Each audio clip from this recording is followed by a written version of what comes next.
evakuasi korban erupsi Gunung Merapi di Sumatera Barat terus dilakukan. Dan sejauh ini sudah ada 13 jenazah pendaki yang ditemukan. Sebelum erupsi, Pusat Vulkanologi dan Mitigasi Bencana Geologi atau PVMBG telah memberikan peringatan status waspada.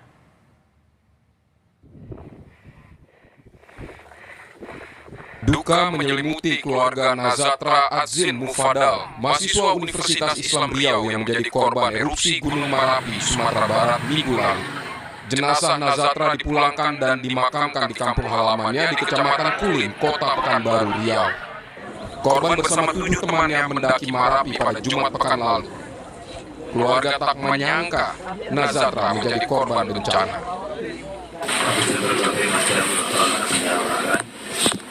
Ya, seluruh aset kemudian kita main futsal dulu. Ya, main futsal dulu sempat sama teman-temannya ya. Sebenarnya tinggi dia main futsal. Main futsal dia katanya. Kerja setelah futsal baru dia berangkat. Iya. Jumat sore. Sabtu jam pagi jam 10. Saat ini tercatat 13 orang pendaki meninggal dunia akibat terjebak erupsi Gunung Merapi. 8 jenazah masih proses evakuasi, sementara 5 jenazah sudah berhasil diidentifikasi. Tim SAR menyebut salah satu kendala evakuasi korban pendaki karena saat ini Gunung Merapi masih aktif, mengeluarkan abu vulkanik hingga beberapa kali evakuasi dihentikan. Tim masih di lapangan, di puncak. 8 orang sudah dimasukkan ke body bag dan saat ini transferan ke bawah, dievakuasi ke bawah. Dan selanjutnya secara estafet dari tim yang di bawah akan menyambut tim yang di atas. Dan sampai di bawah akan dibawa ke ambulan dan akan diserahkan pada DPI. Nah, itu rencana yang akan kita laksanakan pada hari ini. Untuk hambatan untuk hari ini sudah ada 5 kali erupsi dan dari pagi sampai jam 11 tadi abu vulkanik juga sudah turun sampai ke kaki bukit. Namun tragedi Merapi memunculkan tanda tanya, sebab saat menjelang erupsi ada 75 pendaki sedang menuju puncak, padahal status Merapi berada di level 2 atau waspada. Badan Nasional Penanggulangan Bencana menyebut saat status waspada secara aturan, pendaki atau warga tak boleh beraktivitas dalam radius 3 km dari puncak. Kalaupun Anda memberi izin, itu tidak boleh sampai puncak, nggak summit gitu. Nggak boleh sampai puncak, karena radius 3 km itu sudah avoiding gitu, dan tidak boleh mendekat lagi, karena statusnya adalah waspada level 2. Nah, kalau tetap informasi sudah tahu, ini gunung status waspada level 2. Petugas posko pendakian tahu. Apakah disampaikan ke pendaki bahwa Anda tidak boleh sampai puncak? Hanya radius 3 kilo dari puncak. Pusat Vulkanologi dan Mitigasi Bencana Geologi PVMBG menyebut sebelum terjadi erupsi telah mengirimkan peringatan peningkatan status waspada pada 1 Desember 2023. Untuk status level waspada sendiri, Anda tadi tempat menyatakan bahwa wisatawan dan juga pengunjung itu juga telah dibatasi. Artinya, apakah ada miskomunikasi antara pihak terkait di lokasi tempat erupsi di lokasi Gunung Merapi sendiri? Betul, untuk rekomendasi kami selama status level 2 Merapi itu tidak beraktivitas di daerah 3 km dari kawah atau puncak.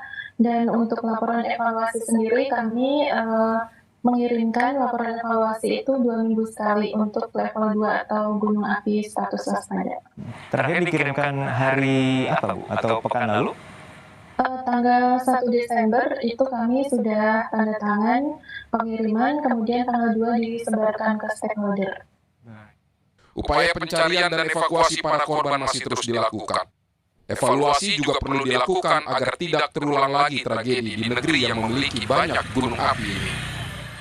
Tim Liputan Kompas TV. Ya, total 75 pendaki sempat berada di Gunung Merapi saat erupsi terjadi. Sebanyak 13 orang ditemukan meninggal dunia dan 10 orang lainnya masih dicari. Kita akan mendengar cerita soal tragedi erupsi Merapi ini dengan Lingga Duta Andreva, korban yang berhasil selamat dari bencana tersebut. Bang Lingga, selamat malam. Malam. secara kondisi fisik dan psikologis Anda gimana kondisinya sekarang, Bang? Alhamdulillah udah baik-baik aja. Dan posisi sekarang sedang ada di mana nih, Bang? Udah di rumah, di Bangkinang. Oke, di Riau ya? Ya, di Riau. Oke. Cerita lebih banyak soal aktivitas yang Anda lakukan saat erupsi terjadi di Gunung Merapi saat itu, dan bagaimana Anda bisa menggambarkan kondisi saat itu? Jadi kami bertiga naiknya jam 11. Naik jam 11-nya, lama jalan, udah mau sampai di Cadasnya, kami istirahat sebentar, kayak mendengar suara pesawat gitu. Habis mendengar suara pesawat, barulah ada dentuman gitu Bang, di depan mata. Oke. Dan itu sudah perjalanan sudah berapa jauh? Sudah mau sampai Cadas, sudah 4 jam lah, 4 jaman naik.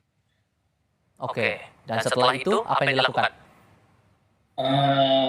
Posisinya kami kan lagi waktu itu lagi erupsinya pas erupsinya juga lagi keluar hujan batu ya kan.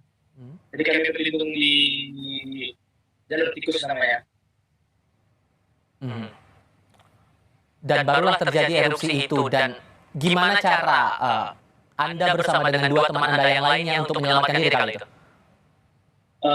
Kami bersembunyi di bawah ada namanya jalur tikus di trek Merapi itu. Jadi kemungkinan batu itu kena kepala jadi kecil Pak. Dan baru kemudian bisa diselamatkan begitu atau keluar dari area itu berapa lama? Atau ditemukan oleh petugas waktu itu sudah berapa lama menunggu? Kami 10 menit sembunyi di situ, melindungi diri 10 menit, jadi udah reda gitu kan, nggak ada kayak rasa batu-batunya lagi, jadi kami mutusin untuk lari ke bawah, ke pos bawah. Terus di bawah juga udah ditunggu sama orang tim SAR-nya. Oke. Dan saat turun ke bawah itu, kembali ke titik awal, itu ada dua teman Anda yang lain mengalami kondisi luka-luka atau ada hal lain begitu? Tidak, alhamdulillah kami bertiga baik-baik saja. Oke. Nah, hal lain yang juga ingin saya ketahui juga sebetulnya adalah, karena yang saya pahami dari beberapa sumber juga menyebutkan bahwa kondisi Gunung Merapi ini sudah dalam status waspada 2, dan itu sudah berlangsung lama, sejak Agustus 2011. Nah, saat teman-teman memutuskan untuk mendaki Gunung Merapi itu, apakah sebelumnya sudah ada informasi atau peringatan terlebih dahulu dari petugas tempat?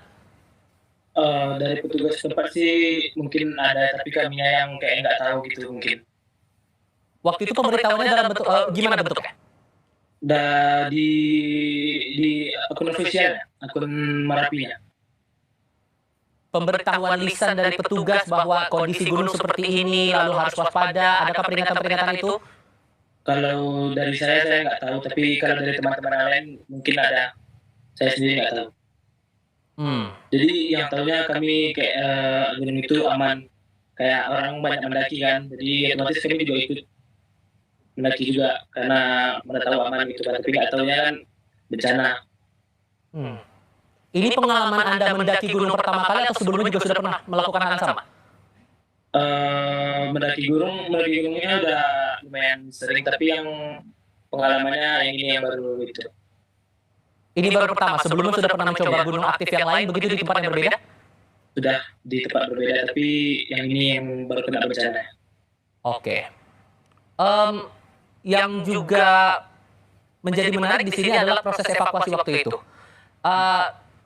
Yang Anda lihat saat itu, Anda kan bersama dua teman Anda berupaya menyelamatkan diri ke bawah. Dan setelah Anda berada di titik awal pendakian, gimana kondisinya waktu itu? Dari kami yang berhasil turun ke bawah, kami semuanya alhamdulillah baik-baik saja sama yang lain, rombongan yang lain, tapi rombongan kami itu yang terakhir yang turun ke bawah, jadi nggak ada yang ikut turun ke bawah lagi. Baru kemudian Anda kembali ke Riau dari Gunung Merapi itu kapan setelah itu? Berapa hari atau berselang berapa waktu?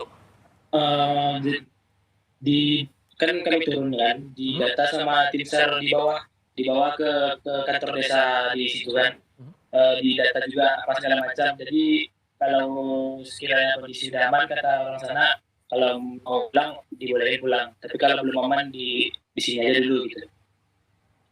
Oke. Sebelum akhirnya Anda dengan teman-teman memutuskan untuk mendaki, apakah sebelumnya sudah sempat cek informasi dulu atau mungkin riset dulu nih kondisi gunung bagaimana, bahayanya apa? Apakah itu juga sudah teman-teman lakukan dan memikirkan bahaya yang bakal dihadapi nanti? Tidak mengetahui. Jadi betul-betul nekat saja begitu memilih untuk mendaki begitu ya? Iya. Terpikir kapan untuk mendaki dan akhirnya baru dieksekusi waktu itu ya? Berapa lama tuh waktunya antara memikirkan untuk mendaki sampai akhirnya memutuskan untuk ke Gunung Merapi waktu itu? Rencananya sih udah lama dari 2 bulan kemarin, tapi karena ada ujian di kampus kan, jadi tunda baru tanggal 3 ya, tanggal 3 kemarin baru ke Merapi ya.